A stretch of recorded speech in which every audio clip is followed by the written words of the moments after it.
All right, hello and welcome to 4U Physics, SPH4U Assessment and Evaluation. I'm just going to go through a quick run through as to where your marks are going to come from in terms of this course. So I have formative, no marks. So these assignments will be given no marks toward your final. Each lesson, so in an earlier video, you watch the process, you watch the video, do the homework, then you must complete a journal.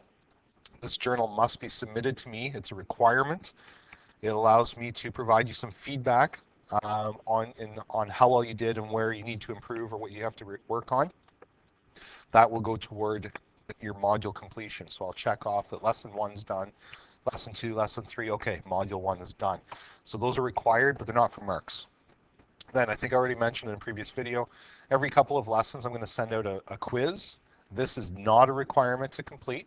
However, if you complete it, I will mark it and tell you what you need to improve on. These are test type questions that I put on the quizzes, so it gives you an idea of what to expect on the test. Some people leave these till just before the test and use them to study from. It's up to you as to how you use those quizzes. Where do your marks come from? There are 4 units in this course. Each one has equal weight, and it will be of equal weight on the final exam. Your term mark, so the 4 tests are worth 70% of your term. The exam's worth 30. So I think that's pretty standard across the problem. So the 4 unit tests will make up your term mark. Each test then, if there's only 4 tests, is worth a quarter of your term mark. If we take 70% of 25, you can think of it as each test is worth 17.5% of your final mark. All right? But just think of it, every test is worth a quarter of your mark. When you get the tests will be broken into 4 categories. So the first category is knowledge. That'll be the first couple of pages. Application is the next 3 or 4 pages. And then communication, what I do is, as I mark your test for the knowledge and application, I give your test a mark on communication. So did you use proper physics terminology? Did you have therefore statements? Do you have your vector symbols correct? Do you have units written? So those kind of things are what I'm looking at. So I'm marking the communication on the overall product that you've produced. The other category is the knowledge. This is more the simple, quick answers, true, false, multiple choice. Application are the actual worked problems, similar to what you'll find in the homework and the journals.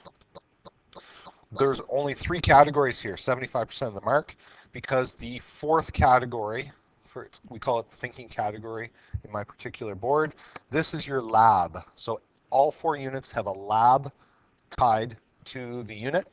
So that lab is also part of the mark. So when you are working on that lab, you can ask questions and so on and so forth, but if I provide you with help in that lab, your mark will reflect how much assistance you got.